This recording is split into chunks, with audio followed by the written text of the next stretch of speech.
आग के शोले, जलते हुए घर, सड़कों पर सन्नाटा और खौफ से भागते हुए हजारों लोग।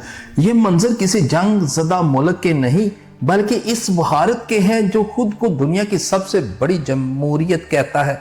लेकिन सवाल यह है कि आखिर भारत की शमाल मशरकी रियासत मणिपुर अचानक नफरत, खूनरेज़ी और तबाही की अलामत कैसे बन गई। ये कहानी सिर्फ दो बरादरियों के दरमियान होने वाले एक मामूली झगड़े की नहीं बल्कि ये ज़मीन, शनाख्त, इक़्तिदार, सियासत और बरसों से चले आ रहे इख्तलाफात की एक ऐसी दास्तान है जिसने पूरे खित्ते को हिला कर रख दिया।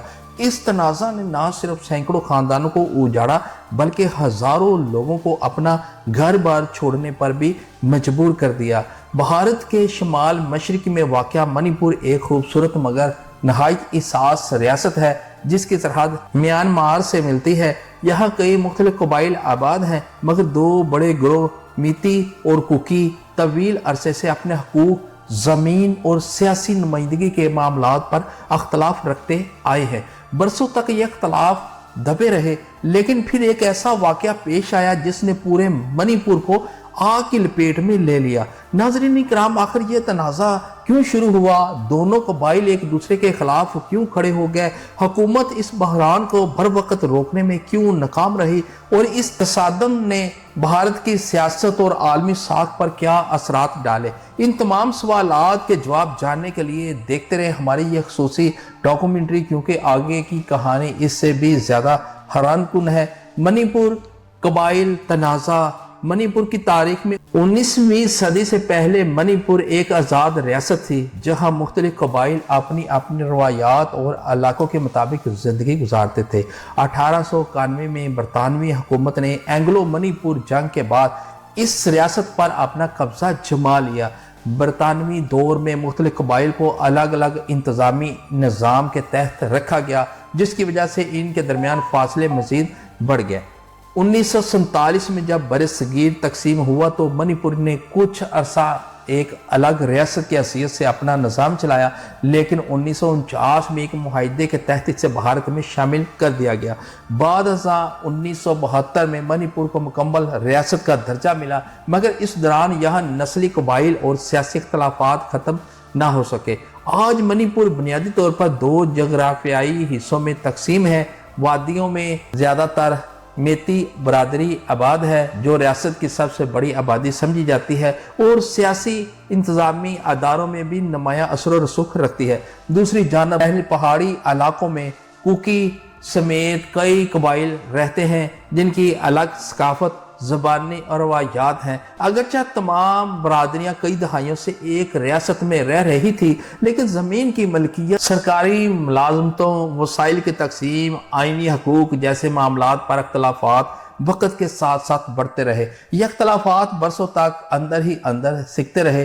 फिर एक ऐसा फैसला सामने आया जिसने इस खामोश कशीदगी को खुली खूनरेज़ी में तब्दील कर दिया। असल बहरान इस वक्त शुरू हुआ जब मार्च 2023 में मणिपुर हाई कोर्ट ने रियासती हुकूमत को हदायत दी कि वो मीती बरादरी को शेड्यूल ट्राइब का दर्जा देने के मुतालबे पर गौर करे। इस फैसले ने पहाड़ी इलाकों में आबाद कुकी और दीगर कबाइल में शदीद बेचैनी पैदा कर दी।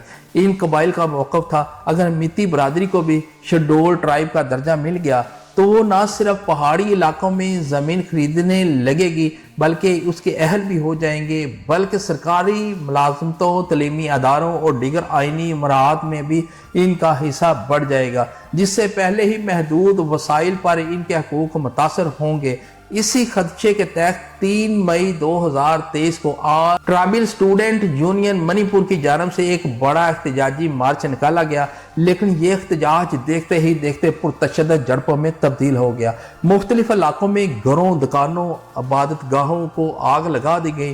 कई फायरिंग के वाक़यात पेश आए और हज़ारों अफराद अपनी जानों बचाने के लिए नकल मकानी पर मजबूर हो गए। चंद ही दिनों बाद पूरा मणिपुर नस्ली और कबायली तशद्दुद के लपेट में आ गया, जबकि रियासती हुकूमत और सिक्योरिटी इदारों के लिए सूरत हाल पर काबू पाना इंतहाई मुश्किल हो चुका था। यही वो लम्हा था जब एक कानूनी और आइनी तनाज़ा इंसानी, अलमिया और खूनरेज़ी तसादम में तब्दील हो गया जिसने न सिर्फ भारत बल्कि पूरी दुनिया की तवज्जो अपनी जानब कर ली।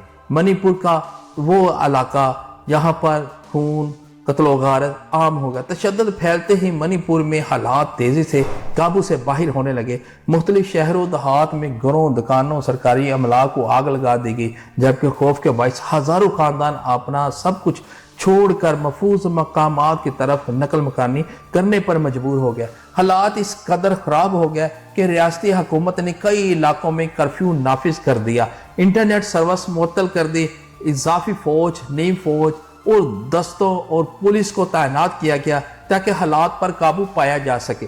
اس کے باوجود وقفے سے تشدد کے واقعات سامنے آتے رہے، جس سے عوام میں خوف اور بے یقینی کی فضا مزید گہری ہوتی گئی۔ اس بحران نے نہ صرف منی پور کی روزمرہ زندگی کو مفلوج کر دیا، بلکہ تعلیم، تجارت، صحت اور دیگر بنیادی شعبے بھی شدید متاثر ہوئے۔ دوسری جانب اپوزیشن جماعتوں نے مرکزی حکومت پر الزام عائد کیا کہ وہ بروقت اور مؤثر اقدامات کرنے میں ناکام رہی، جبکہ حکومت کا موقف تھا کہ سیکیورٹی فورس امن بحال کرنے کے لیے مسلسل کارروائیاں کر رہی ہے اور متاثرہ علاقوں میں حالات کو معمول پر لانے کی ہر ممکن کوشش کی جا رہی ہے۔ اسی دوران منی پور کا یہ بحران صرف ایک ریاست کا مسئلہ نہیں رہا، بلکہ پورے بھارت کی سیاست، انتظامیہ اور جمہوری نظام کے لیے ایک بہت بڑا چیلنج اور امتحان بن چکا تھا۔